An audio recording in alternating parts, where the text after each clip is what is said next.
And joining us now, Democratic presidential candidate Mayor Pete Buttigieg of South Bend, Indiana. Mayor Pete, great to have you back on the show. You had a great night last night. What did you see as the challenges you were confronting on the debate stage with the dynamic that was at play last night?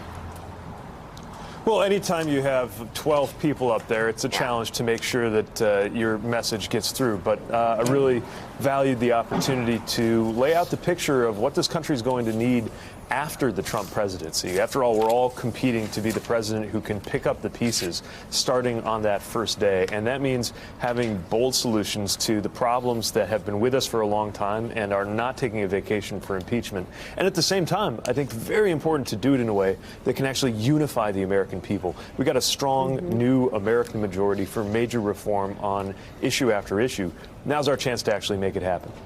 Mayor Pete, should Americans be concerned that Elizabeth Warren will not tell them, middle-class Americans, whether they're going to be taxed or not under her Medicare for All plan? Well, I certainly think there ought to be a straightforward answer on that. And the biggest issue for me is that there's another and better way. When I talk about Medicare for all who want it, I'm talking about what most Americans and most Democrats are actually looking for. Excuse me. Let me just ask you, though, did you get an answer to your question last night on whether Elizabeth Warren was going to tax middle-class Americans if her Medicare for All plan passed? No, and we all know the answer is yes, but she wouldn't say it, and I think that's one of the things that really has folks frustrated with Washington speak. We should lay out our plans, explain what they are, explain what they're going to cost, and then go out there and defend them. And that's what I'm seeking to do with this idea of Medicare for all who want it, because it's not just clear what it'll mean for you, the chance to get on a Medicare plan if you want, and keep your private plan if you want, but also clear how to pay for it. So you talk a lot about the Midwest for good reason. You know the Midwest as well as anybody in the race, other than perhaps Amy Klobuchar, who knows a little bit about it as well.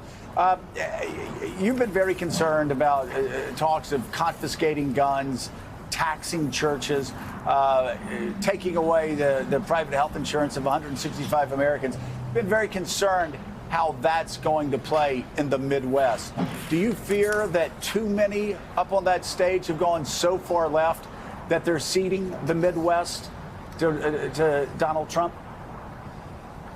Well, I think we could really not just lose people, but lose sight of our own goals if we get sucked into these purity tests. Look, what I'm proposing to do on health care would be the biggest thing to happen to health care in more than a half century. I mean, since the inception of Medicare itself. What we are close to being able to do, what we finally have a good, strong American majority to do around guns is huge. An assault weapons ban and red flag laws and universal background checks.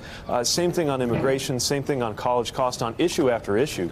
There's an opportunity to do big things. We've got to make sure that we don't, in our haste to one-up each other on a debate stage, go further and further out to where we do lose people. And again, this isn't just a question of winning. This is a question of governing, because the next president, that first day, picking up the pieces after the Trump era, is going to have to figure out a way to deliver the bold answers we need and unify the American people. And the amazing thing is we can.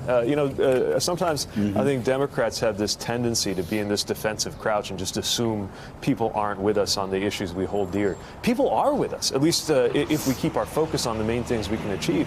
There is a strong American majority to get these things done. We need to engage and build that American majority. And you know, Mayor Pete, speaking of the Midwest, we have an embittered Cardinal fan, Claire McCaskill, who has a question for you. Claire. Mayor Pete, as somebody who lives in a state very similar to yours, I'd like you to talk about rural Missouri and Indiana, rural America, and your campaign. You have really talked about pragmatism, and people want to call you, oh, he's a centrist. But you really, it's more you're a pragmatist. Talk about that in context of how you think we can chip away at the dominance the Republican Party has had in your state and mine in rural parts of our country.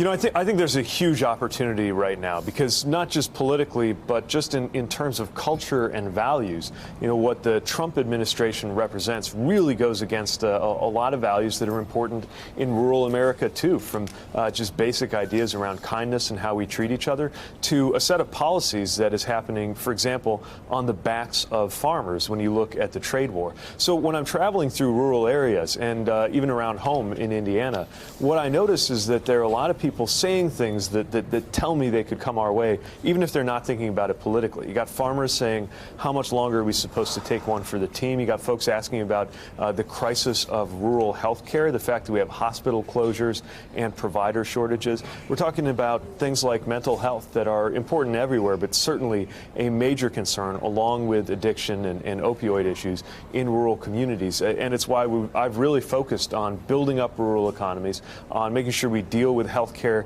and education for rural areas, not to mention getting them all connected online. And I do think there is a huge opportunity right now. We just got to make sure that folks understand that we want them in this coalition. I think part of the problem has been what a lot of rural voters think that Democrats think of them. And we've got to make clear, without condescension, and certainly without appearing that we're going to war with folks culturally, that we would welcome everybody in this coalition we're seeking to build. Hey, Mayor Pete, this is Karine Jean-Pierre here. I wanted to ask you, we've seen you have impressive numbers in Iowa and New Hampshire. You're getting a nice bump in those states.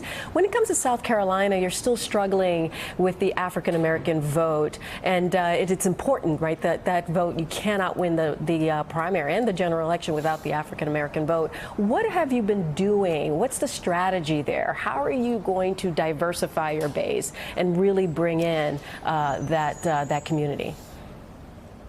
So I think of it less in terms of chasing a poll number and more in terms of making sure that I deserve to win. And when it comes to an agenda for Black America, our focus is on the Douglass Plan, named after Frederick Douglass, envisioned to be as ambitious as the Marshall Plan that rebuilt Europe, but this time investing it right here at home and investing it in dismantling systemic racism. You know, we've learned the hard way that when you take a racist policy and you replace it with a neutral one, it's not enough to deliver equality. And so we've put forward I believe, the most comprehensive vision that will tackle not just issues like criminal justice reform, which has profound racial inequities, but also on the opportunity side, empowering Black entrepreneurs, making sure that the government is doing a much better job of doing business with businesses owned by people who've been systematically shut out, as well as addressing things like home ownership, education, access to the vote. What I find is that when I speak about these things, they are resonating strongly with Black audiences, but I've got a lot of work to do to go out there and sell it.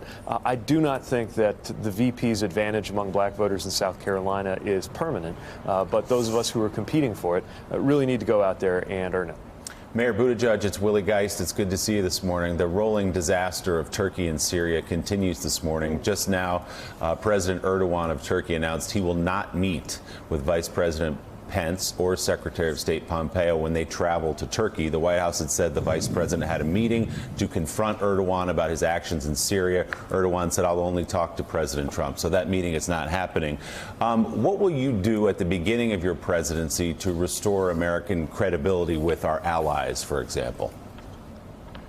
Well, we need to make sure that America is leading according to our values, whether that is core values around democracy or values like making sure we stand with our allies and that our allies can count on us. The message that President Trump has sent by just pulling the rug out from Kurdish allies who put their lives on the line, basically bet their lives that it was a good bet to stand with America and help us defeat ISIS, are now questioning whether they can ever trust America again. It is going to be a difficult process to restore U.S. credibility, but I'm running to be the commander-in-chief who can do that by engaging our allies. Now, the good news is there are some major global struggles going on where if and only if the U.S. takes a leadership role, we can, in fact, restore that key function of the United States, which is to move the world forward. Climate is a good example. You know, we can't deal with it alone.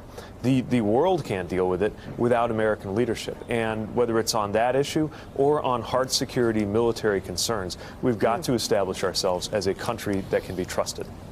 All right, Mayor Pete Buttigieg, thank you as always for being on the show this morning.